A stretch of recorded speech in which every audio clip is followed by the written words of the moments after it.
안녕하세요. 혜성개미입니다. 8월 8일 목요일 해외 선물 시황 말씀드리겠습니다. 우선 나스닥부터 장기 흐름부터 보겠습니다. 나스닥은 2002년 10월부터 대파동 1파동을 2007년 10월까지 진행한 후에 2008년 말까지 대파동 2파동 진행되었고, 대파동 3파동은 2021년 말까지 진행 후에 2022년 동안 대파동 4파동이 진행된 후 현재는 대파동 5파동 구간으로 보고 있습니다. 그 중에서도 현재는 1, 2, 3파동을 거친 후에 7월 초부터 대파동 4파동이 진행 중인 것으로 보고 있습니다.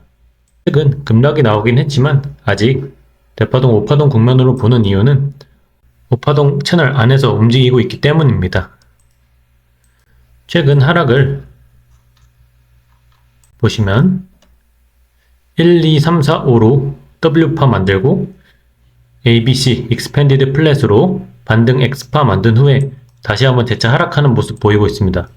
제가 Y파가 기간적으로는 만족하지 못하지만 하락폭으로 보면은 비슷하기 때문에 이 Y파 끝난 걸 수도 있고, 더 정석적으로 기간을 만족하는 것까지 본다면 ABC로 한 차례 더 떨군 것이 나올 것이라고 말씀드렸습니다. 다만 여기서 ABC로 2를 준 거라면 3파동이 쭉 나갈 것이고, 그렇지만 3파동이 나온 후에 다시 하락을 할지 1, 2, 3, 4, 5로 쭉 올라갈지는 봐야 된다고 말씀드렸습니다. 전일 그래서 1, 2, 3으로 짧게 주고 다시 하락한 모습으로 보입니다. 전일 같은 경우에 제가 이 지점 18,400 지점을 지지하게 된다면, 이 추세선을 지지하고 올라준다면은 18,750까지 오를 수 있다고 말씀드렸습니다. 그런데 18,550까지 가고 지지선을 깨고 내려오는 모습을 보였죠. 그럼 이럴 때는 어떻게 대응을 했어야 맞는 거냐 궁금해하실 수 있을 것 같아서 말씀을 드리려고 합니다. 저 같은 경우에는 이전에 들고 있던 물량도 몇 개 있지만 18,400에 들어갔습니다. 추가로 한 개를. 그러고 나서 손절가를 이 시작점이 18,240에 걸어놨어요. 왜냐면 오르더라도 만약에 깨고 내려온다면은 파동이 아예 깨지는 거기 때문에 이전 저점까지 깨줄 수 있다고 생각했기 때문이죠. 그래서 저는 18,400에 들어가서 18,240에 손절하고 나왔지만 더 큰 것을 잃지 않았기 때문에 저는 크게 나쁜 매매는 아니었다고 생각합니다. 잃을 걸 두려워하면 얻을 수도 없습니다.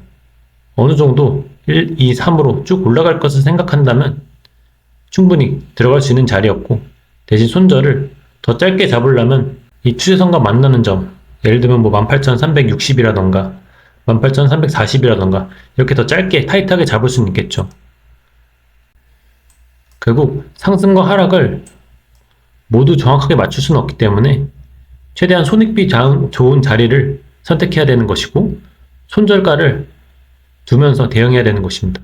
저는 18,400에 들어가서 18,240에 나왔지만 그게 아쉽진 않습니다. 왜냐면 크게 떨어졌기 때문에 다시 한번 하락을 해준다면, 그리고 지금 자리에서도 충분히 저는 18,240보다 더 좋은 기회를 잡았기 때문이죠. 이것은 반대로 숏을 들어갈 때도 마찬가지입니다.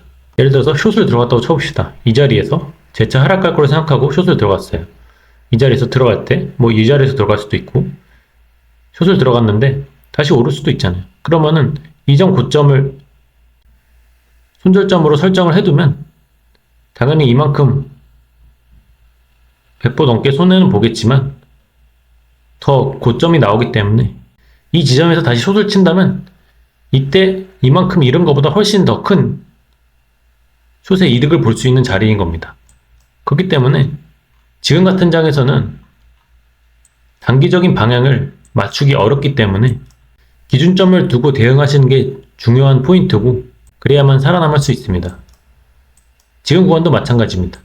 오늘 제 신규 실업수당 청구 건수가 발표가 예정되어 있는데, 사실 원래 같으면은 별로 중요한 지표가 아닌데 지금 침체 때문에 이렇게 큰 하락이 나온 것이니까 굉장히 중요한 지표가 되었습니다. 옵션 값으로 보면은 CPI 발표 때와 비슷한 정도의 변동성을 예상한다고 해요. 그럼 오늘 같은 날은 어떻게 해야 되냐? 당연히 위험하니까 관망하는 게 제일 베스트일 수 있습니다. 그럼 관망했는데 크게 올랐어요. 이거에 대해서 아쉽지 않을 수 있나요? 예를 들어서 19,000까지 가도 난 아쉽지 않다.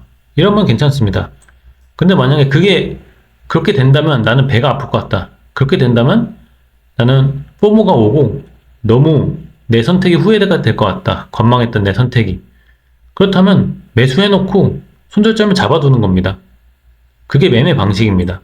예를 들면 올라갈 것 같다 하면 지금 사고 이런 17,870선이나 아니면 17,750 이런 선을 손절점을 잡아두는 겁니다. 여기는 너무 멀겠죠. 그러면 이런 17,880선을 잡고 손절점을 잡아두고 매수를 거는 겁니다. 그렇게 해서 크게 먹을 수 있고 손절점은 그래봐야 100포인트니까 그런 식으로 매매를 하는 수밖에 없습니다. 물론 반대로 하락할 것 같다고 한다면 지금 숏을 들어가고 이전 고점인 18,080 또는 18,050을 숏의 손절점으로 잡고 들어가는 겁니다. 이 파동을 이용하는 방법은 그렇게 하는 겁니다. 제가 여기서 18,240을 손절점을 걸어둔 것도 1, 2, 3으로 올라갈 수 있다고 생각해서 매수를 했지만 떨어지게 된다면 18,240만 하락해줘도 1, 2, 3이 끝나고 하락하는 것이라고 생각할 수 있기 때문입니다. 제가 드리는 말씀이 잘 이해가 되실지 모르겠습니다. 그렇지만 결국 그런 식으로 기준점을 잡고 매매하셔야지 이 시장에서 돈을 벌 수 있고 또 엘리어트 파동을 그런 식으로 이용하시는 것이 매매에 제일 도움이 되는 방법이라고 볼 수 있겠습니다. 엘리어트 파동으로 큰 흐름을 볼 수는 있지만 이런 디테일에서는 그런 식으로 관점을 잡는 수밖에 없습니다. 그리고 큰 흐름도 틀릴 때도 있고요. 그래서 지금 구간은 그렇게 매매하시는 게 좋고 저는 개인적으로는 전일 하락이 나오면서 오늘 실업수당 건수로 한 번 더 밑꼬리를 달고 빠르면 오늘 아니면 다음 주 초라도 상승을 다시 해줄 것이라고 보는 입장이긴 합니다만 바로 상승해줄지 크게 하락이 나온 후 지지부진한 모습 보이다가 나중에 오를 수도 있는 것이겠죠. 그래서 지금 기준점은 롱은 17,880, 숏은 18,060에서 80, 요 정도 기준가 잡고 들어가는 수밖에 없습니다. 아니면 관망을 하시거나요. 그래서 지금 구간에서 매매하시는 법에 대해서 조금 알고 가시면 좋겠습니다. 아마 선물 이전에 하셨던 분들이라면 다 아시고 계실 내용인데 잘 모르고 계시는 분이라면 좀 오해를 하실 수 있을 것 같아서 조금 자세하게 말씀드렸습니다. 30년물 채권 선물입니다. 30년물 채권 선물은 대파동 1파동을 2023년 10월 말부터 시작해서 12월 말까지 진행한 후에 대파동 2파동이 올해 4월 말까지 진행 이후 대파동 3파동 진행 구간으로 보고 있고요. 현재는 3회 1, 3회 2파동을 거쳐서 3회 3파동 구간으로 보고 있습니다. 3회 3파동 구간에서도 3회 3회 1, 3회 3회 2, 그리고 3회 3회 3파동까지 진행된 것으로 보고 있고 이 3회 3회 3파동이 1, 2, 3, 4, 5로 연장될 가능성도 있고 또는 이미 3회 3회 4파동이 진행하고 있는 것일 수도 있습니다. 그것에 대해서는 파동이 좀 더 지나봐야 알 수 있지만 현재로서의 기준점은 이런 이전에 있었던 채널 상단을 잘 지지해 주는가 이걸 기준으로 매매를 해볼 수 있겠습니다. 지금 보시면 한번 채널 상단 맞고 튕겼죠. 튕겨 오르다가 다시 한번 떨어져 주는 모습 보이고 있는데 이때 다시 한번 지지가 되는지 확인해보고 들어갈 수 있겠습니다. 만약에 지금 사보고 싶으신 분이라면 그냥 사놓고 이 122-20을 기준으로 뭐 손절 잡고 매매해볼 수는 있겠지만 뭐 굳이 그렇게까지 급하게 들어갈 필요가 있나 싶긴 합니다. 그래서 기준점은 이렇게 된다는 걸 알고 계시면 되겠고 채권도 마찬가지로 큰 추세는 상방으로 보고는 있지만 단기적인 흐름에서 바로 올라줄지 크게 꺾였다 갈지 이런 건 아무도 모릅니다. 그 하나의 기준점으로 이런 추세선을 잡고 있는 것이고요. 그래서 그런 기준점을 잡고 매매하는 것에 대해서 여러분이 알고 매매를 하시면 좋겠습니다. 유로입니다. 대파동 1파동을 2022년 10월에 시작하여서 2023년 7월까지 진행하였고 대파동 2파동은 2024년 4월 중순까지 진행 이후 대파동 3파동 구간으로 보고 있습니다.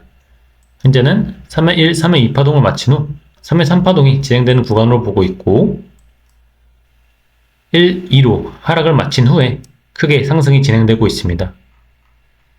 최근에 크게 상승이 진행되었다가 이전 고점 저항선을 맞고 조정이 진행되었는데요.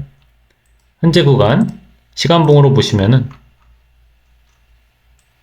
ABC로 떨어졌다가 지지부진한 모습 보여줬다가 다시 한번 하락하는 모습 보여주고 있습니다.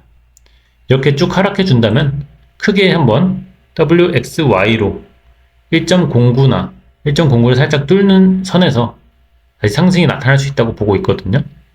저도 일부는 비중을 가지고 있는데 더 매수 안 하고 한 차례 더 하락이 나오면 그때 매수하려고 기다리고 있습니다. 그래서 한 차례 더 하락이 나올 것 같은 차트의 흐름이고요. 그렇게 한 차례 하락이 나오면 사볼 수 있겠습니다.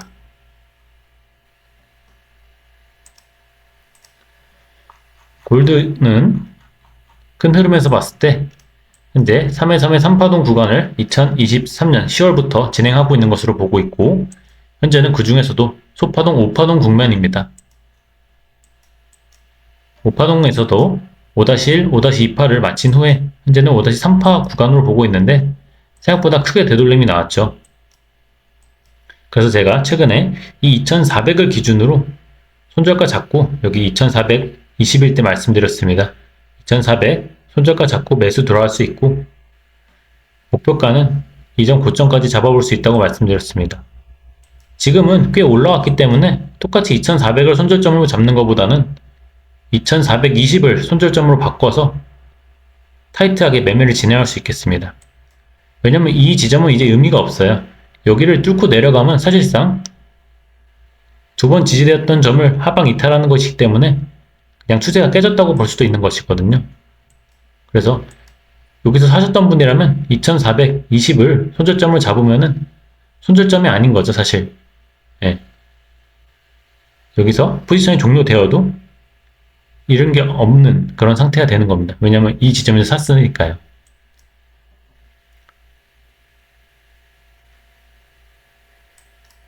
그래서 제가 관점만 말씀드리고 매매법에 대해서는 말씀을 안 드려왔는데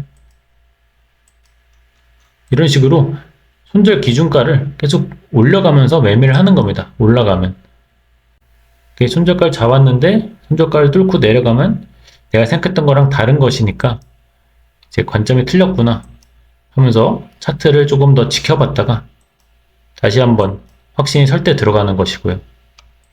선물에서는 그렇게 매매를 하셔야지 손절가를 안 잡고 들어가시면 크게 낭패를 볼 수밖에 없습니다.